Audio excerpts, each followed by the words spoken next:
at a boat called Antara. And Antara is from India, one of the few boats, and maybe the only boat that is able to sail outside India from India, being a private small yacht. But we'll talk more about that later. But we're going to get a tour of this boat. And how we met these guys is they are on the Maldives 2022 rally with Aquarius.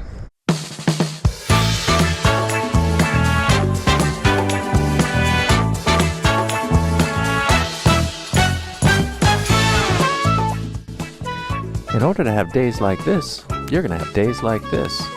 This is Tips on Tuesday.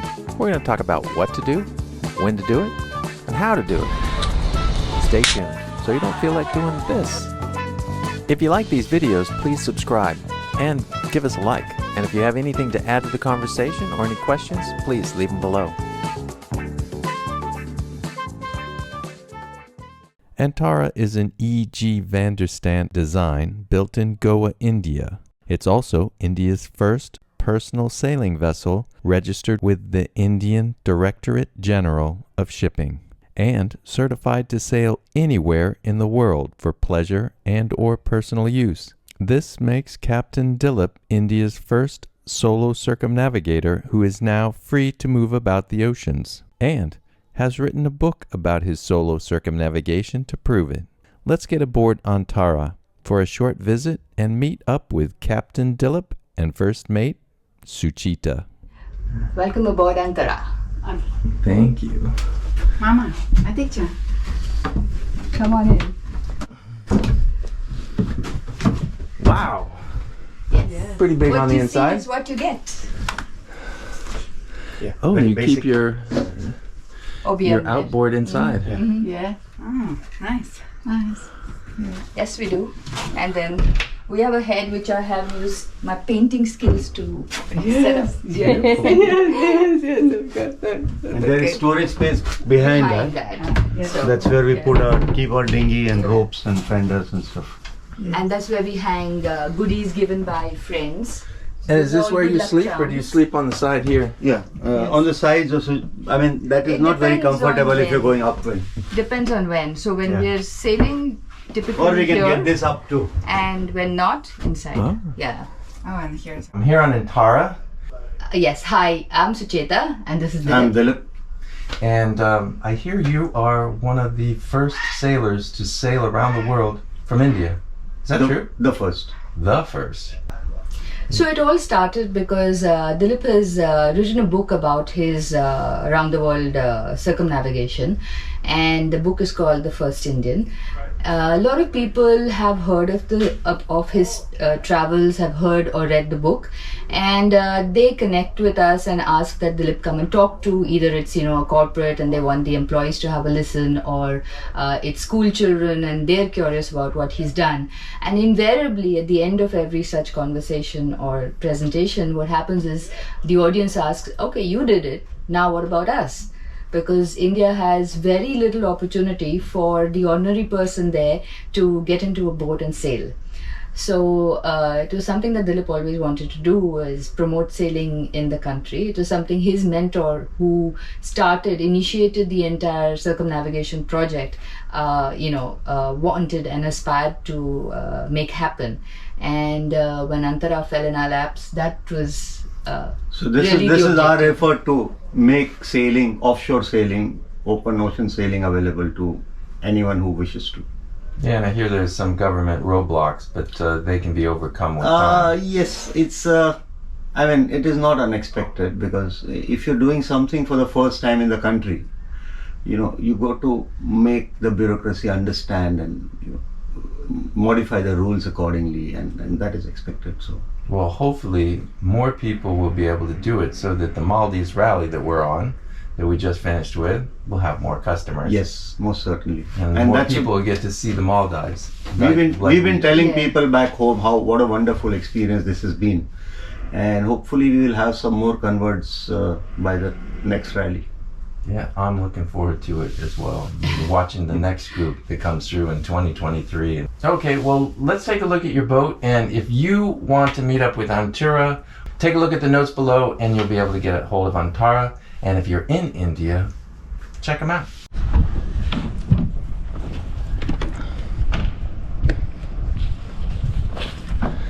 So what kind of sails do you have on her?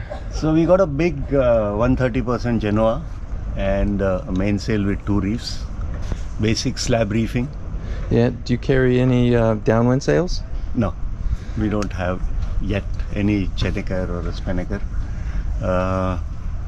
Because we just about started, so it's all work in progress. So we've been prioritizing things, and downwind sails are sort of lower in priority compared to a good anchor and stuff like that. So.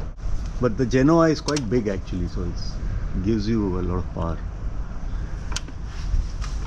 And we have a small anchor winch. That's the only electric winch we have on board. The rest everything is manual. So you make your crew work. Yeah. That's good. Like I say on the boat, I'm the storyteller and the rest of the people work. The big life raft you see behind, you will find it very unusual on any boat. It is basically made for merchant ships. And unfortunately, this being the first boat to be registered under this category in India, they insisted that we had a SOLAS compliant life raft. And that's why we had to create that whole roll bar behind on the boat and then put the life raft there. We are trying to fight with the organization that certifies these things to to allow us to have ISO life raft, and then maybe we can use that place for solar panels. So is that thing for like 20 people? It's for 12 people, yes. 12 people. Because our boat is certified for 12 people. That's the maximum number of people we could get in this category, so we did that. But they insist on a SOLAS compliant life raft. So those are the sort of rules that need to change in the country and be in line with the rest of the world, and that will make things much easier and cheaper.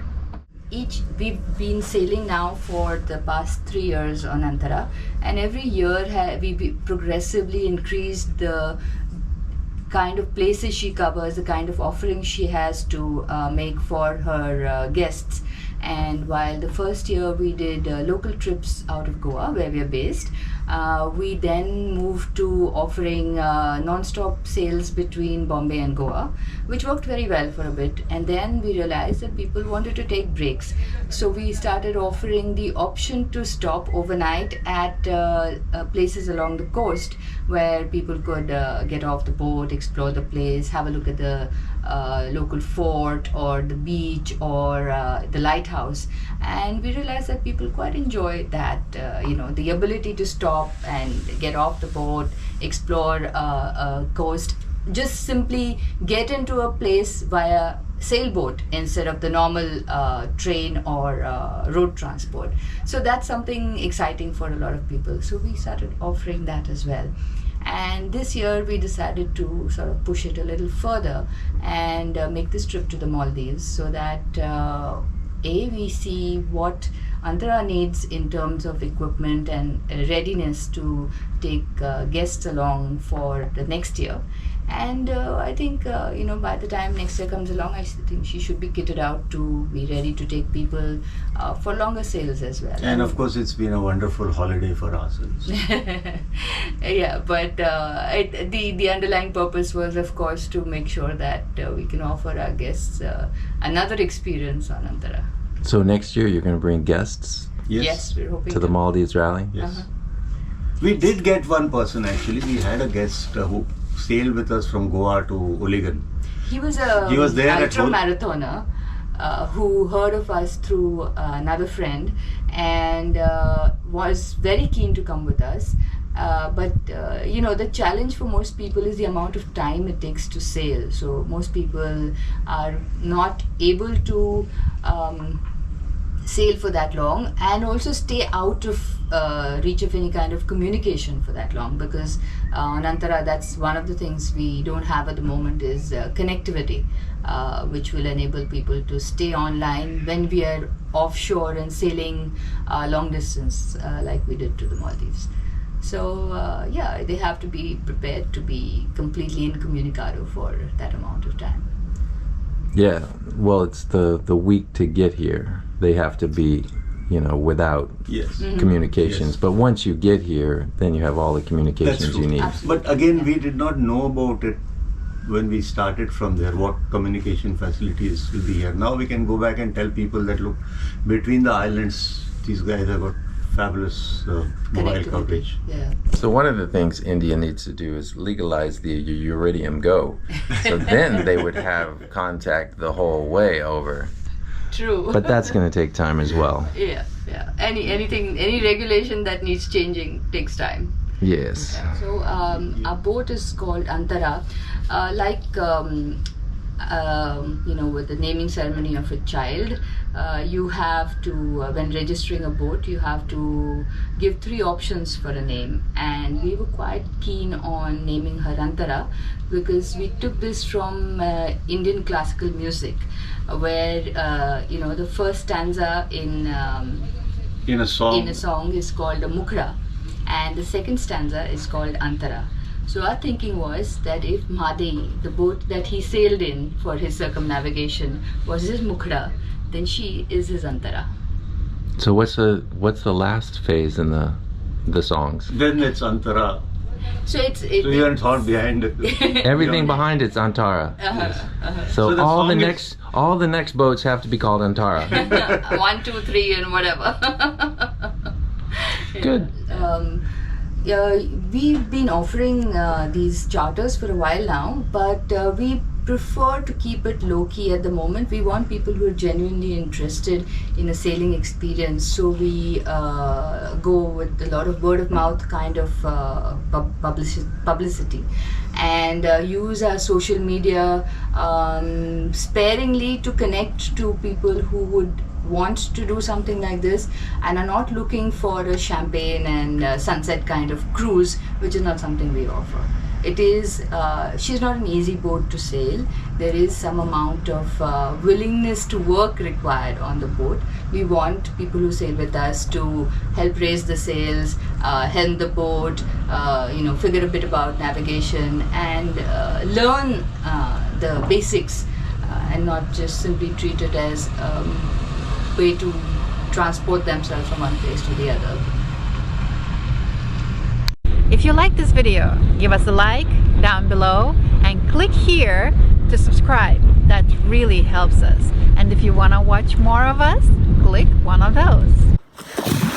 They said they came from Spanish.